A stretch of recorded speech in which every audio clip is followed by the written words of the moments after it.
प्रतिशोध भाग 5। पिंकी घर आकर रात में स्नेहा की डायरी पढ़ने लगती है।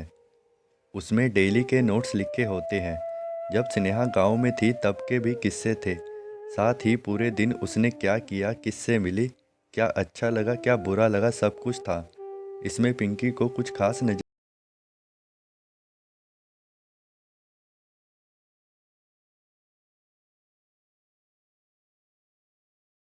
लगी थी। पर अचानक उसकी नज़र टोनी के नाम पर पड़ी तो उसकी नींद एकदम से भाग गई। आगे उसने पढ़ा, हमारे कॉलेज में एक नया लड़का आया है। नाम है टोनी। दिखने में तो अच्छा है पर एक नंबर का बिगड़ैल लगता है। उसकी BMW और साथ में उसके आगे पीछे दो चार दोस्त। ऐसे तो मैंने फिल्मों में देखा था। लड़कियां उस पर लट्टू हो रही थी या उसके पैसों पर, कहना मुश्किल है। पर पैसों का रोब उसके चेहरे और हाव भाव से साफ झलक रहा था। भाई इतना भी क्या घमंड करना पैसे पर, आज है कल नहीं। अगला पेज। पिंकी आज तुम कॉलेज नहीं आई तो बिल्कुल भी अच्छा नहीं लग रहा था। कॉलेज में कम से कम पहले बता देती तो मैं भी नहीं जाती आज। वो तो अच्छा हुआ तुम्हारे भाई ने आकर मुझे बता दिया, तो मैं भी आज जल्दी घर वापस आ गई। इन लाइनों को पढ़कर पिंकी को वो दिन याद आ गया। उस दिन पिंकी के पेट में अचानक दर्द हो गया था और पिंकी स्नेहा को बता नहीं पाई थी कि वो आज कॉलेज नहीं आ पाएगी। तो कितना नाराज़ हुई थी स्नेहा पिंकी पर, और कॉलेज से आकर फ़ोन पर कितना लड़ी थी स्नेहा उससे। पिंकी अकेले में बुदबुदाने लगी। उसकी आंखों में आंसू थे। स्नेहा कहाँ चली गई तुम मुझे इस तरह अकेले छोड़कर। स्नेहा प्लीज़ कोई रास्ता दिखाओ, कैसे हम तुम्हारे कातिलों का पता लगाएं। प्लीज़ कोई हिंट दो। रोते रोते डायरी को अपने सीने से लगाकर कब उसे नींद आ गई उसे पता नहीं चला। आधी रात को उसकी नींद खुलती है तो उसने सोचा कि वो भाई को एक बार देख आए कि भाई ठीक से सोया है या नहीं। ऐसा सोचकर पिंकी अपने भाई के रूम में जाती है तो देखती है कि भाई रूम में नहीं है। पिंकी सोचती है कि शायद विकास बाथरूम में होगा, पर विकास वहाँ भी नहीं था। वो पूरे घर में उसे ढूंढती है पर विकास कहीं नहीं मिलता। तब वो बुरी तरह घबरा जाती है और अपने मम्मी पापा को उठाती है। आधी रात को विकास के ना मिलने से सब घबरा जाते हैं। तभी पिंकी कहती है कि शायद भैया छत पर हों, क्योंकि घर के गेट बंद है। तो भैया घर से बाहर तो गए नहीं हैं। सब छत पर जाकर देखते हैं तो हैरान हो जाते हैं कि विकास छत पर अकेले बैठा है और खुद से बातें कर रहा है। स्नेहा, क्यों तुम मुझे यूं अकेला छोड़कर चली गई? मैं ही तुम्हारी मौत का जिम्मेदार हूँ। मुझे भी अपने पास बुला लो स्नेहा। पिंकी अपने मम्मी पापा से कहती है कि आप दोनों यहीं रुकिए, मैं जाती हूँ भैया के पास। पिंकी, भैया आप यहाँ क्या कर रहे हैं इतनी रात को? विकास, पिंकी तुम यहाँ कब आई? पिंकी, बस अभी अभी। पर आप अभी स्नेहा का नाम ले रहे थे ना? विकास, हाँ, बहुत बुरा हुआ उसके साथ। मेरी अच्छी दोस्त थी वो। पिंकी, हाँ।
आया। अब मस्ती बहुत हो गई। आज से थोड़ा पढ़ाई में भी ध्यान देना है, नहीं तो रवि टॉप कर जाएगा क्लास में। अगला पेज। आज मेरा दिमाग बहुत ज़्यादा ख़राब है। उस कमीने टोनी की हिम्मत तो देखो, मेरा हाथ पकड़ लिया। उसने मेरे साथ छेड़छाड़ करने की कोशिश की। आखिर समझता क्या है वो खुद को? अमीर बाप की औलाद है तो क्या कुछ भी करेगा, होगी उसके बाप की पहुंच दूर दूर तक। पर मुझसे पंगा लिया तो अच्छा नहीं होगा। एक थप्पड़ मार के तो मेरा भी मन नहीं भरा। जी तो कर रहा था कि कूट डालूं उसे, लेकिन पिंकी और विकास बीच में आ गए। पर मेरे कारण विकास और टोनी का अच्छा खासा झगड़ा हो गया।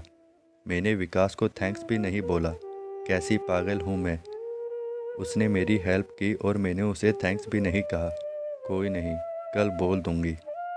अगला पेज। आज विकास को थैंक्स बोला तो उससे थोड़ी बहुत बात हुई। आज मालूम चला मुझे कि बाकी लड़कों से काफ़ी अलग है वो। अच्छा लड़का है, लड़कियों की कितनी इज्जत करता है, और शो ऑफ करना तो उसे बिल्कुल पसंद नहीं है, बिल्कुल मेरी तरह। आगे के पन्नों में पिंकी को मालूम चलता है कि स्नेहा और विकास अब अच्छे दोस्त बन गए हैं, और टोनी तो उसे फूटी आँख नहीं सुहाता था। वैसे तो ये बात पिंकी जानती ही थी, तो उसे अब तक कुछ ऐसा नहीं मालूम चला था जो उसे ना पता हो। अगला पेज। उस दिन के बाद आज टोनी एक हफ्ते बाद कॉलेज आया और उसने मुझसे माफ़ी मांगी और विकास से भी माफ़ी मांगी। ये मुझे थोड़ा अजीब लगा, और तो और कहने लगा कि उस दिन की हरकत से शर्मिंदा था, तो कॉलेज आकर मुझसे नज़रें मिलाने की उसकी हिम्मत नहीं हुई। ऐसा तो उसने कोई पहली बार तो किया नहीं है, पहले भी उसने कई लड़कियों को छेड़ा है। पर हाँ, थप्पड़ शायद उसे पहली बार पड़ा है, जो कि बहुत ज़रूरी था। लेकिन उसका माफ़ी मांगना कुछ हजम नहीं हुआ। पर विकास को तो इसमें कुछ अजीब ही नहीं लगा। कितना भोला है ये विकास। उसने खुशी खुशी टोनी की दोस्ती स्वीकार कर ली। पता नहीं मैं ज़्यादा सोच रही हूँ या टोनी सच में सुधर गया है, भगवान ही जाने। टोनी का इस तरह माफ़ी मांगना कहीं ना कहीं पिंकी को भी हैरान कर गया था, पर किसी ने ज़्यादा दिमाग नहीं लगाया। स्नेहा ने टोनी को माफ़ तो कर दिया था, पर वो टोनी को पसंद नहीं करती थी। उस दिन के बाद से धीरे धीरे टोनी और विकास अच्छे दोस्त बन गए थे, और विकास का साथ अजय के साथ कम होने लगा था, क्योंकि अजय एक समझदार लड़का था और विकास कुछ ज़्यादा ही सीधा साधा था, और अजय को टोनी बिल्कुल पसंद नहीं था। अगला पेज। आज फिर विकास ने अजय को बुलाया, पर टोनी साथ में था, इसलिए अजय आया नहीं, और टोनी के चलते विकास और अजय का झगड़ा हो गया। ये विकास को पता नहीं आजकल क्या हो गया है, जो टोनी इसे इतना अच्छा लगने लगा है। उसे ये बात क्यों समझ नहीं आती कि टोनी के चलते वो अपने अच्छे दोस्त अजय को खो रहा है। अगला पेज। आज विकास कॉलेज नहीं आया। उसने बताया भी नहीं कि आज वो नहीं आएगा। आज उसके ना आने से कॉलेज में मन ही नहीं लग रहा है। ऐसा लग रहा था जैसा कुछ मिसिंग है। पूरे टाइम मैं उसे ही याद करती रही, उसके ही बारे में सोचती रही। ये क्या हो रहा है मुझे? मैं क्यों उसके बारे में इतना सोच रही हूँ? अगला पेज।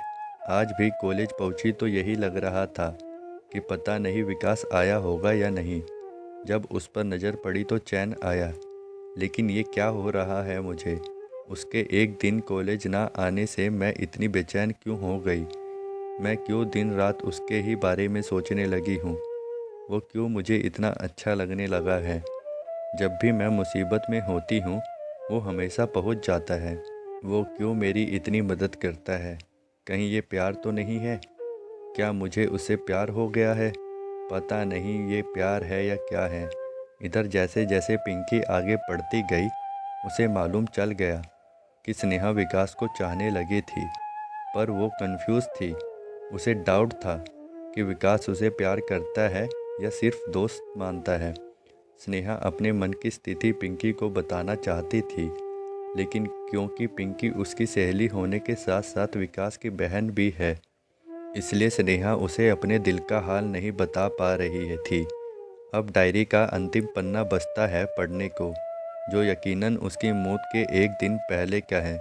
पिंकी, मैंने तय किया है कि कल मैं तुम्हें बता ही दूंगी कि मैं विकास को चाहने लगी हूँ। तुम इन दिनों कॉलेज नहीं आ रही हो। मैं रोज़ तुम्हारा इंतज़ार कर रही हूँ। आई विश कि जल्दी तुम्हारी तबीयत ठीक हो और तुम वापस कॉलेज आओ। मैं तुम्हें ये बात फ़ोन पे नहीं बताना चाहती, इसलिए मैंने सोचा है कि मैं कल खुद तुम्हारे घर आऊँगी और तुम्हें अपने दिल की बात बता दूँगी। वैसे भी तुमसे मिले एक हफ्ता हो गया है। पिंकी स्नेहा की डायरी पूरी पढ़ लेती है और डायरी पढ़ते पढ़ते सुबह भी हो जाती है। उसे डायरी से ये तो मालूम चल जाता है कि स्नेहा विकास को चाहती थी, पर ऐसी कोई बात नहीं मालूम चलती जिससे स्नेहा की मौत से जोड़ा जा सके। सुबह पिंकी के माता पिता भी विकास के बारे में पिंकी से पूछते हैं कि ऐसी क्या बात है जो तुमने रात को नहीं बताई। तब पिंकी उन्हें विस्तार से सारी बातें साफ साफ बता देती है। विकास के माता पिता सारी बातें जानकर काफ़ी चिंतित हो जाते हैं, पर पिंकी उनसे कहती है कि आप लोग चिंता मत करिए, हम सच का पता लगाकर ही रहेंगे। आप लोग को बस इतना करना है कि भैया का पूरा ध्यान देना है और उन पर पूरी नज़र रखनी है। इधर बाद में पिंकी अजय को फ़ोन कर कर मिलने को कहती है। अजय कहता है ठीक है, कॉलेज में मिलते हैं। दोनों कॉलेज पहुंचकर जहां लोगों का आवाजाही कम हो वहां जाकर बैठते हैं। पिंकी सारी बात अजय को बताती है और कहती है, भैया स्नेहा के घर वालों से और उसकी डायरी से उसकी मौत के रहस्य का तो कुछ मालूम नहीं चला।